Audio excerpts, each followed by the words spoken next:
Hello, and welcome to The Artist Pivot, a weekly conversation with artists about their current pivot, past pivots, and every pivot in between.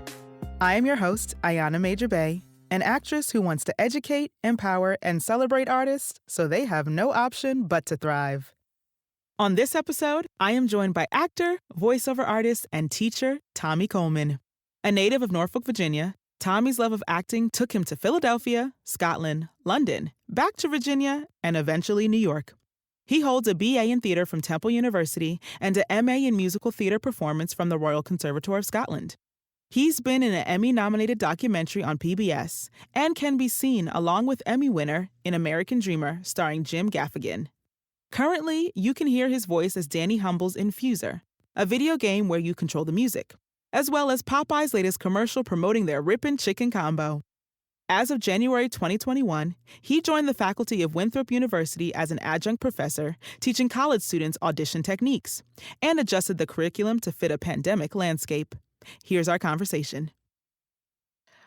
Hey, everybody. So today, I am so excited to say that joining me is my big brother, Tommy Coleman. What's Hey, boo. up, little sister? Oh, my goodness. How are you? Actually, more specifically, how is your soul feel today? And have you had enough water? Like, how's your hydration levels? Come on now. So yeah, my hydration levels are on a beam. Like, I'm doing really well. I'm drinking a lot of water, even though I had 2 cups of coffee this morning. So if I'm a real hype, it's because I got some nice Black-owned coffee in my system. Just had a glass of water. Now I'm drinking some tea. Okay. So I'm keeping hydrated. And my soul, gosh, that's a great question because it is feeling rather rejuvenated. Mm-hmm. So I'm going to keep it at that word, rejuvenated. Okay. Ooh, I like that. Rejuvenated. Yes. Mm-hmm. Yes, we got good hydration levels and a rejuvenated soul with me today. Ha! I'm excited. So I just want to say congratulations to you because in this time of the pandemic and the craziness that is the world, you have pivoted to become a full-time voiceover artist with, excuse me, he currently has a Popeyes ad out, y'all, a national Popeyes ad, and is the voice of a video game character and also now an adjunct professor. So like my big brother is kind of like the best. So like you're amazing and I love you. But I want to talk about like how you got here because I know that these are all pivots. Like the pandemic forced you to buy voiceover equipment, Yep. But before we get to that, let's go back. Let's talk about the pivots that got you here to this moment. Yes, we probably have to go way back because you know me way back when. Yes, so yes. We got to go way back. Some of the pivots that have gotten me here. I'm gonna go from college because I think it's important. So places that I never expected to go.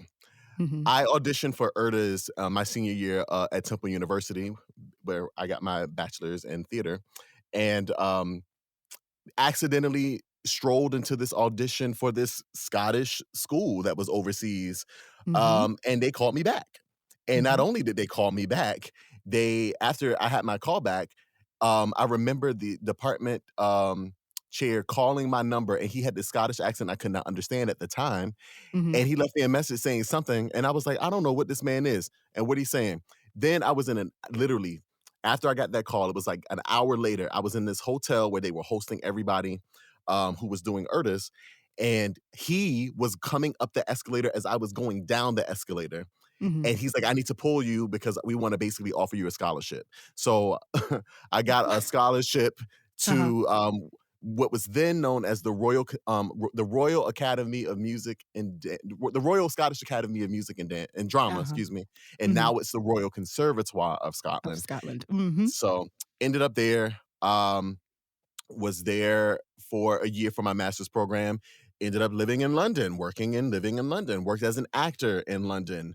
My visa ended up expiring and I came back to America. Moved to New York because there was tumult and chaos in the house that I was living in. I actually ran away to New York. And then I ended up while I was in New York, getting a role that I workshopped in London, Mhm. at Shakespeare's Globe. So I went back to London to perform the lead role in that, and I think at the time I was a little bit of a history maker. I was the youngest African American with a title role at Shakespeare's Globe, and it wasn't a Shakespeare piece; it was a musical. So my character was Dionysus. They were doing an updated version of the Bacchae, and my character was like a hybrid combination of Prince and Jimi Hendrix, which was Yes. great. And also, I added some blaxploitation in there too because of the way the character was written. So I got to be Black AF on on the most historic stage in the world, and Mhm. I don't think that there's been a person like me on that stage ever since, because I actually twerked on that stage and taught. No lie, twerking on Shakespeare's Globe stage and teaching some of the other castmates to do the same thing. We had a blast. It was carnival on that stage. Um, Yes. so did that in 2013. Came back home because my mom, unfortunately, had suffered a heart attack Mhm. and she was having heart issues. And I was like, I got to go home and take care of my mom. I hadn't lived at home actually since I was 14 years old for a long period of time. So came home and then I was unemployed. So all of Mhm. this like major kind of success that I thought I had reached had kind of felt like it was disappearing. And next thing I knew, I was applying to work locally. So I was doing a lot of local Virginia TV commercials and stuff like that. And because I'm from Norfolk, Virginia originally. And then I ended up applying for two jobs at the same time. So I applied for to be a product specialist for a company that sends people around to talk about cars. And Mhm. I applied for and like to be an actor at the local Equity Theater because I never even knew this theater existed until I came back home. Hmm. And the associate artistic director was like, we don't have a role for you like this season, but are you interested in being an intern for us? And it's a paid internship, and it actually paid decently. So I was Mhm. like, you know what? Yeah. And literally the day he asked me, I think the day before, I got a call from the product specialist people saying, "Hey, you got this job too." So it was like, how am I going to balance both? But I was able to work at an Equity Theater as a Mhm. teaching artist. For I worked there for from 2014 to 2016, but I was also working as a product specialist at the same time because they were lenient enough to work with my schedule. So I was able to do artistic things and also do product specialist. But then I decided I need to actually focus on things that are my dream. And in Mm. 2016, I Mhm. took a class. There's a local agency out of Virginia Beach called Studio Center, and they had voice acting classes that were it was 8 classes that you took um, 2 times a week. So by the end of it, you would have a demo. Mhm. Well, I took that class, got a demo immediately after class was done because the teacher was like, "Oh no, this guy here." Mhm. And I decided I was gonna move to New York because that agency also had an office in New York. So I was like, I'm not gonna move to New York and struggle the way I did the first time I was living there. We're not Mhm. gonna have the same struggles twice. Right. So I moved to Jersey City actually too. So I'm in Jersey City now. I'd lived in New York and I knew what that hustle looked like and that struggle, and it's not fun. So I was like, let me move across the water where I can still have New York be, in my purview, but it won't be like in my backyard. So Mhm. I can go to sleep at night is what it was. Yeah. Um and came back up here, worked as a started my work as a professional voiceover actor, and I was still trying to do theater as well. The first big theater thing I did, I think I wanted it so much I bombed and I failed, and it actually colored the way I would look at the industry for a while. Mm. And I kinda backed off from doing theater for a long, long, long time. But the after after that kind of bombing, I decided to just go into product specialist work full time. And Mhm. then I was doing that up until last March, Mhm. when, of course, the pandemic came and took away my last 2 major gigs of the season, and we thought it was gonna come back in late summer, early fall, and, of course, that didn't happen, so, I was propelled to invest in home studio equipment so that I could continue my voiceover work because here's the gag, I had booked a video game at the end of 2019, and they told me, we're doing session 1 now. The next session won't happen for another 6 months. So I knew Okay. the date of my second session, and it Mhm. was a month after pandemic happened. And I was like, oh my gosh, I need to buy this equipment now. I'm going to lose this video game gig, and it's a Mm. really fun gig to do. So in order to keep my job, I had to make some decisions. And so last year was probably the best decision I made in terms of this voice acting career, was to buy my equipment. And I have been getting auditions so much. I've been working a lot more than I ever have. Mhm. And so that's been great. But then, of course, technically, you're still like unemployed because you're not Mhm. working a job that has a W-2. Right. So, what was something that interesting that happened to me was, on the 9th of this month of January. We're recording in January, y'all. Uh, on the 9th of this month, I, got a phone call from a friend of mine who worked with me at the theater company, and she's my work boo. We did everything together. And she was like, "Are you interested in teaching?" And I'm like, it depends on what it is. She's like, it's a college class, it's a senior level class, it's audition techniques. And I was like, oh, that sounds like something that's up my alley. And she's like, well, the professor of this class just dropped this entire course for the semester. And like they need somebody ASAP. And I suggested you. And because you're auditioning currently, you know what the audition you know what the auditions look like in this current landscape. And so Mhm. expect a call to see like where this can go. Got a call from the department chair. We talked. He liked my vibe. We had questions that went back and forth. And then later on that evening, it was probably like 7 or 8 p.m. He's like, "You got the gig, but you got a lot of paperwork to fill out. But your first class is on Monday." So I had 2 days to like get myself together. Uh-huh. As somebody who's never taught college before, I've taught in high schools and middle schools, but I was like, oh my gosh, I don't have a syllabus. And he's like, look, here's a sample syllabus. Let's go from here. This is what the class used to be. You revamp it and make it into what you need to be. So I spent the next week and a half crafting a syllabus, talking to people who knew what they were doing, but also like encouraging my students and letting them know, because I'm a person who's very transparent. I'm like, this is my first college class, but at the end of the day, I want you all to be ready to go out into the real world. So I'm going to do whatever I can to make sure that y'all are ready. And I think that that's propelling my students in a way that they've never had that kind of fed into them before, Mhm. because they are telling me, I have students who are telling me, you are making me a better student. And yesterday was their first time doing monologues for me, and they were graded. And afterwards, one of the students said out of her mouth, she's amazing. She was like, I never wanted to get up an hour and 30 minutes before I come to class. And you make me want to actually do the practice, do the work, and come into my classroom ready and prepared. And I really feel like you invest in us in a way that we don't get from a lot of other people. And I'm just like, wow. Wow. And I've only been doing this since the 11th of January. And now we're just getting into February. Mhm. Mhm. So I'm hoping I keep up that momentum, and I tell them the same thing. I'm like, it's a give and take with us, y'all. You keep up your end of the bargain, I'll keep up mine. Right. Right. Yeah, you get what you put in. Mhm.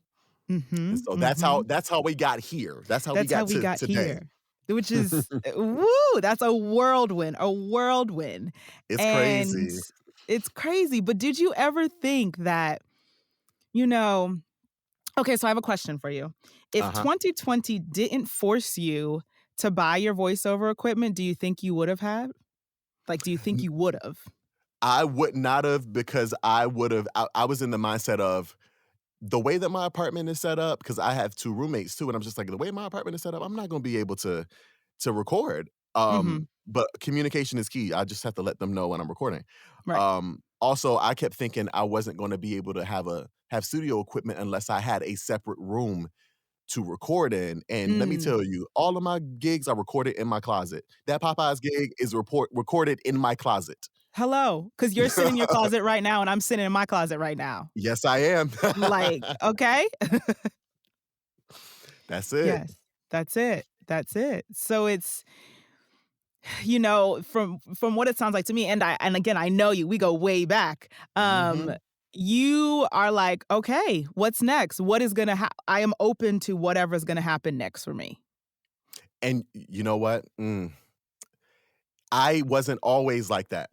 I was Okay. always yeah, I was a little bit impatient because the what's next for me was a different type of what's next. It was like, all right, boom, I accomplished this thing and I did the damn thing. Now, what's next was what else do I have to conquer in terms of like what else can I succeed at? And Mm, who gonna find me? Because I'm here. And okay. now after reaching the age of 30, I was having this conversation with a friend not too long ago. I did not have plans for myself after the age of 30 years old. I remember Mm, on my birthday saying to people, I don't know what my life is going to look like because I never planned for my life after 30 years old. I mm, didn't know if I was going to be alive after 30 years old. And I was like, mhm, if I was, I just didn't know what it literally looked like. There was nothing on my agenda past the age of 30. And I had one friend who's a lawyer, and she was like, well, isn't that amazing? It just means that every day is going to be a new adventure for you in your 30s. And I literally had to go, you know what? I have to accept that because adventure is one of my favorite words. And I'm mhm, just like, yes, it is gonna be an adventure. So now I am in a space of just whatever happens, happens. Because and if I'm ready for it, I will receive it and I will step up to the plate. mhm, mhm. Yeah, and I think that's what this time is teaching all of us. You Mhm. know, you came to it, of course, before the pandemic happened, but I think that a lot of artists, this is like, okay, maybe they did have plans, and now you're like, well, the universe is telling me those are not gonna happen right now, and to be open to every day and to every moment and to everything that will come into your life. So, like, you were open and willing for these voiceovers to come in, and you knew, "Okay, well, I have to buy my equipment because I have a job that I could lose. So what do I need to do to not lose that job?" And also you were open to teaching. Like you said, this is the first time you're teaching college, but you're like, "Okay, I'll figure it out." Let me tell you a secret. I didn't wanna be nobody's teacher. Ooh, And okay. it and it's not because I can't stand the profession or anything like that. I love it. It's just Mhm, that I have this, like I was watching when I was in my master's program, way back in the day, I was watching, Mr. Holland's Opus, and mhm, I know that that movie was supposed to be so hopeful, but I think at the time I was watching it, I kept being like, "This man ended up being trapped in this profession, and all he wanted to do was write this big opus, and yes, mm, his students got to perform it for him, but he didn't get a chance to do what he wanted to do, and that whole right, movie is about like a pivot that ended up benefiting others. And I think it's so interesting to me that once my friend asked me, because I know the work she does as a teacher and as a human being and as an activist, and because me and her have worked so closely together, it was just a no-brainer to say yes to her mhm, because I'm like, there's a purpose in this. If you're asking me to do this, there's a reason, and I'm gonna step up to the plate. I'm mhm, gonna do it for you. mhm, mhm. Yeah, understood. And you just said something that kind of, like, piqued a little something in me. It was about, you know, having a pivot that benefits others. Mm. Yeah, And I it's like, mean, wow. that's what we are as artists, right? Like our Mhm, purpose is not to, keep the art for ourselves. mhm, If we have the art, it's supposed to be given. It's a gift. mhm, And I know Brandy's one of my favorite artists, by the way. When mhm, she speaks, sometimes her brandums, like one of her things is about how like she has to give this gift. And now she's about to be on The Voice as like one of John Legend's like co-mentors. And her thing is, I have to give the world back what I was taught. And that mm, I think is the key. I don't think we can ever keep these things to ourselves. It's about um giving the gift and not giving that gift in a way that is very much like, so you can be like me. It is, I want to prepare you and you can take and use whatever you need, but you need to be able to trust me as somebody who's not going to guide you down a wrong path. mhm, And so that's what I feel like that the things that we give to others are gifts. And this pivot has to be something that is going to benefit others because in turn, if you're doing it the right way, you will benefit off the back end too. Mhm. Absolutely. Absolutely. Yes, and I'm just sitting here like, oh, everything you're saying is exactly what this moment in time is about, and even as artists, like, "Oh, yeah, how does this pivot benefit somebody else?" Because if it does bring somebody else joy or encouragement or upliftment, or like your students are saying, like, "You're investing in me, like, this is the first time someone's investing in me," that's gonna come back to you tenfold. Yep. And I wouldn't have it any other way. And it's only because I had elders who did that for me. Like sometimes I get so disappointed or disconcerted with when I hear one of my students was like, I feel overlooked in this department sometimes. I don't feel like anybody knows what I can do. And the biggest thing that she said was like, I haven't received any real training. And she, first of all, she wowed me with this amazing monologue she did, but she said she hadn't received any training. And I'm like, you've been at this school for this long and you feel like you have not received any training from the people who have taught you, they've Mhm. done you a disservice, ma'am. And Mhm. I'm gonna be here to rectify that. I'm gonna make sure that you feel like you have gotten training from an institution where you're paying them to get training. Right. Right. I mean, yes.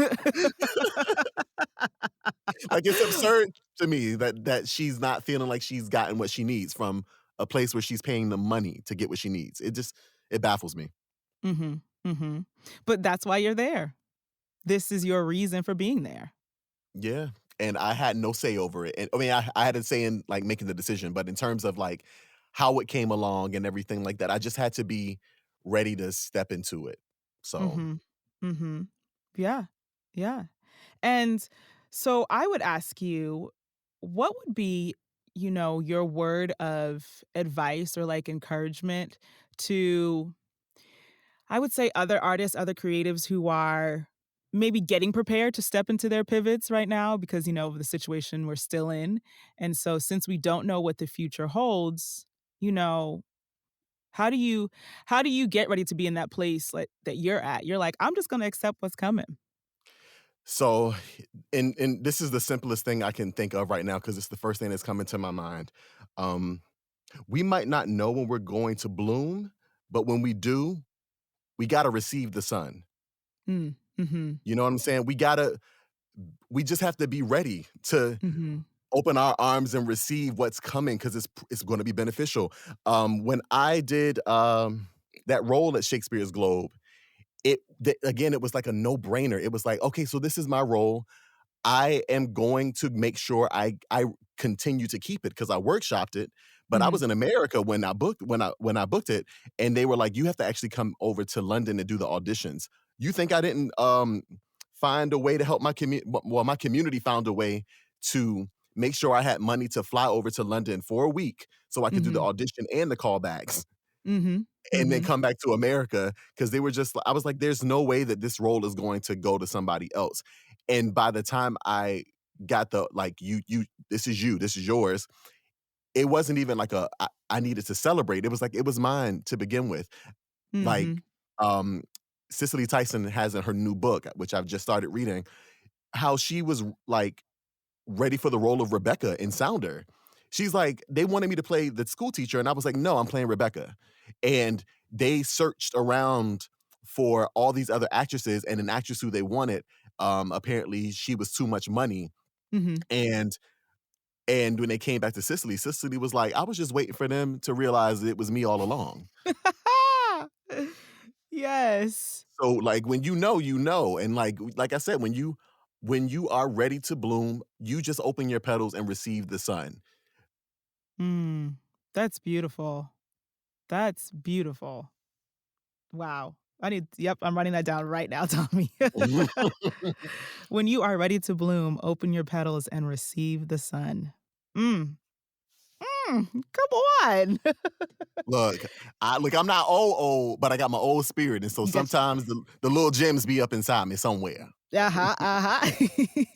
I love it, I love it. But with that as well, little gem. So, you mentioned to me about, in terms of, like, going back into the industry, right? So now that we've had this time away, we've had time to rest, reflect, rejuvenate, Mhm. realize, "Ooh, do I wanna hustle like that?" Not saying Yes. not to go back to a hustle, but saying to hustle differently when you Mhm. return to the industry. And you made a comment to me about, giving 99.99% of yourself, but always reserving that like 0.001% for yourself no Yes. matter what. Yes, yes, yes, yes, yes, yes, yes. So actually, I can't take credit for that Okay. sentiment. That comes from a woman named Al Silber, who Mhm. is a woman on Broadway. She taught, she came and did a guest teaching class with me when I was in my master's program. And it was the one thing, not the one thing that she said, but it was one of the major things that stood out. Cause she's like, your 99.99% barometer is going to change every single day, Mhm. but you Mhm. still need to strive to give that kind of best every day. And you do need to reserve that little part for yourself because you can't give it all away. Mhm. You can't give it all away. There are people out there who are burning out.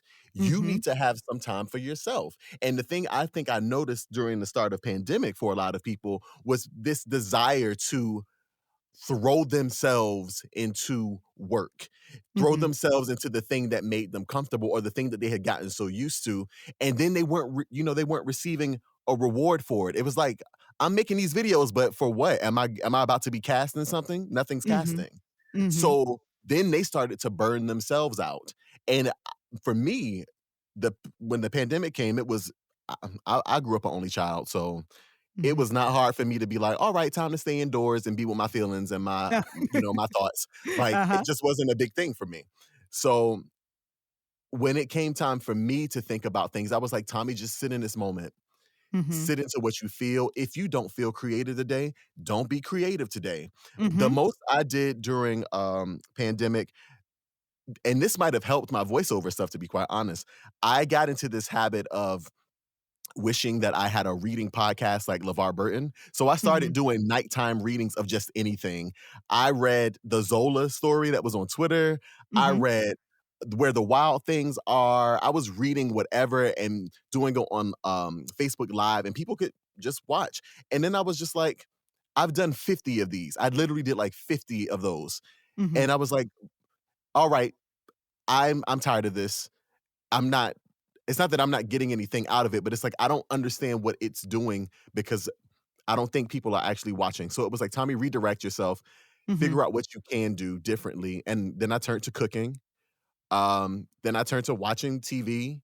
Mhm. And then I was booking voiceovers because of course the We See You type of movements were happening all over and Black Lives Matter was infiltrating almost every industry. And I was getting hired because of my voice and because of I was black. So I was like, Mhm. great, do this more because I'm ready. Right. Right. Yes. Yes, yes, yes. And that's, completely understandable. And I think that's where, Tommy, we're all learning. We're all learning that it's not worth the burnout. And we're also Mhm. learning like how much rest we did need and how much like for me personally, I discovered how little compassion I gave myself. Ooh. Mm. And having this time to sit, with my feelings, with my thoughts, with everything, even, the voiceover work that I'm booking, I was like, "Oh, I'm not how do I put this? I'm not hustling for it, if that makes sense." Like, my agents email me and I go, "Okay, great. I'll get you the audition, whatever Yes. it is by tonight or tomorrow morning." And then if I book it, I book it. There's no stress behind it.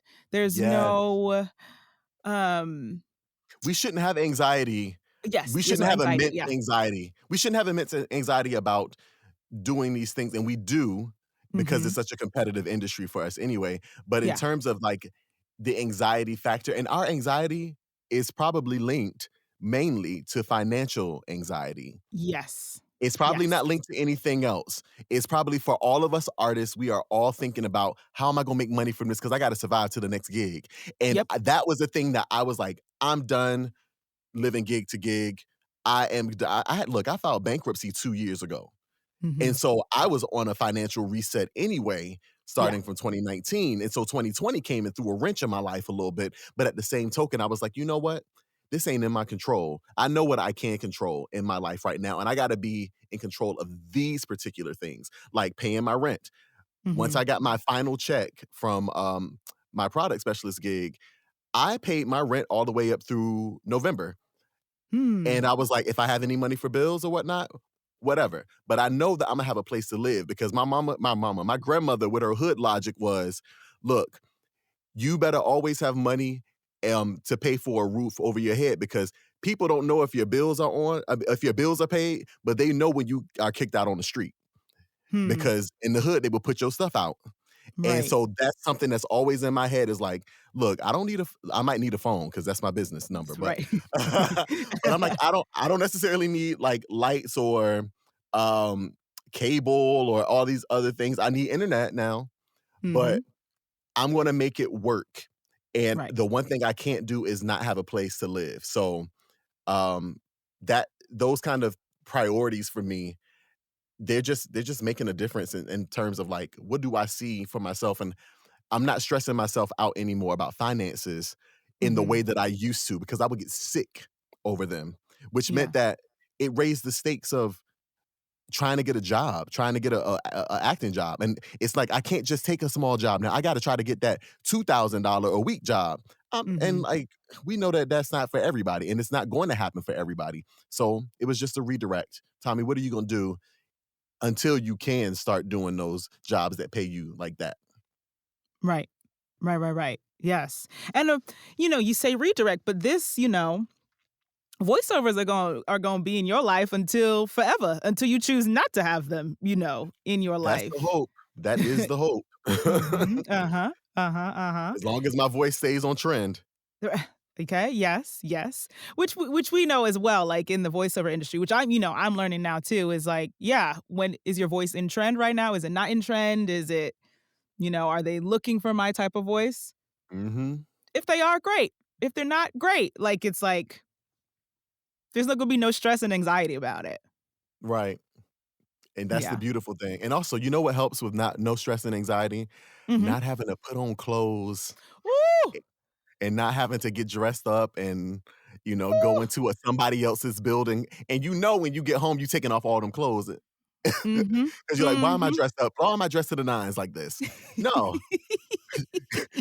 I walk into this closet, I'm looking at all of my clothes that I don't have to put on, Yeah. but my hair looks a hot A hot mess, mess.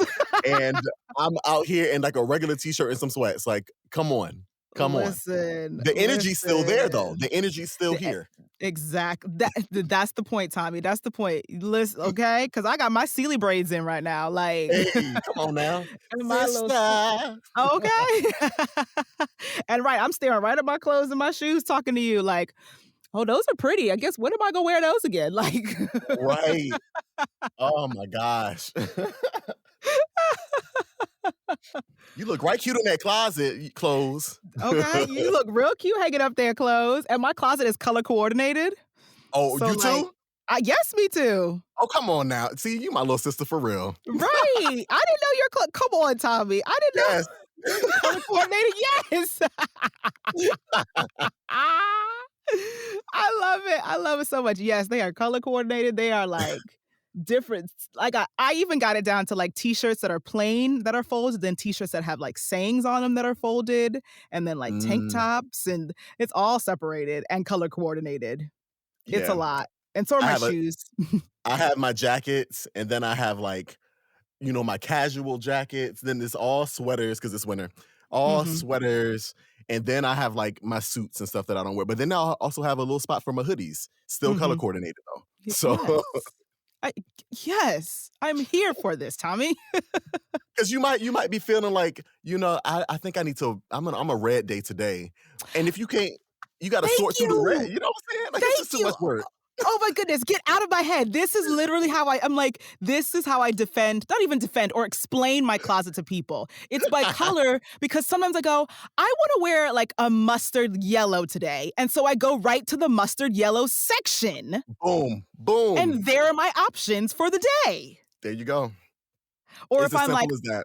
it's so simple. Or if I'm working an event, okay, for the next week, I need all black, like leggings and shirts or dresses. Guess what? They're all in one section. Yep.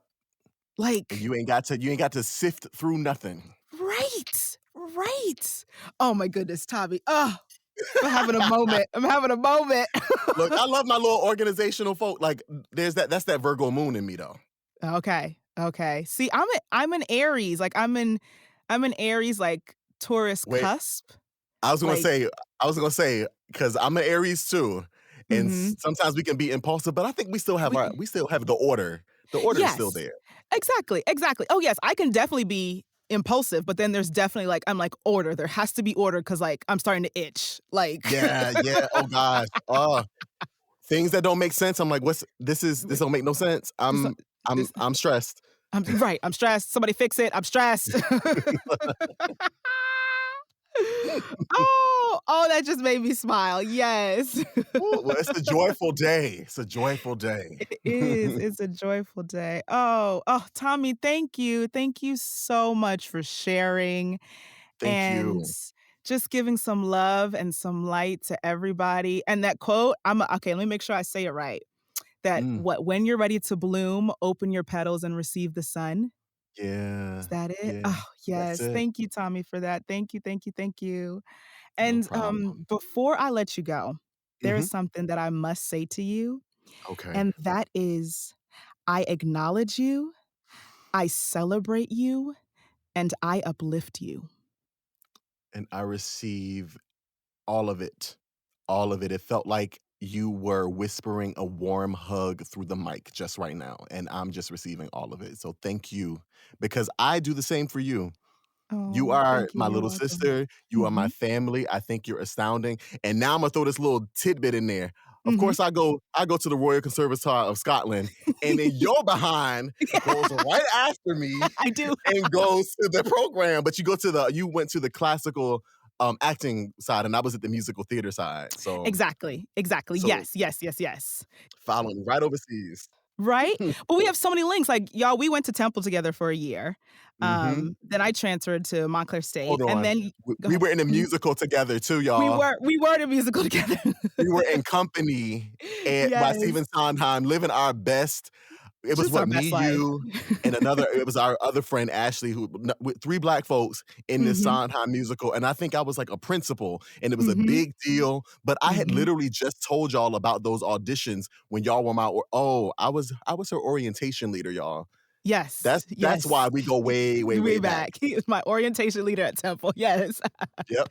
Yes. Yep. Yeah. And then I follow right behind you. You do, Tommy. You do. And I appreciate that. And I love that. And like, I know Tommy always got my back. Yes. And yeah. And then I follow right behind you, like you said, and go to the same grad school, different program now. But yeah. Oh, Tommy, thank you so much, my brother. Thank you. Thanks for sharing space with me and allowing me to share space with you. Of course. I love you. I love you too.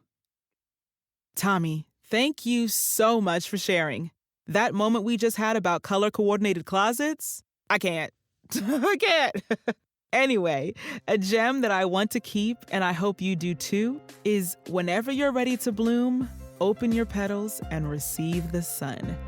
I love it so much. I love it. Thank you so much, Tommy. And thank you for tuning in. I'll speak to you soon.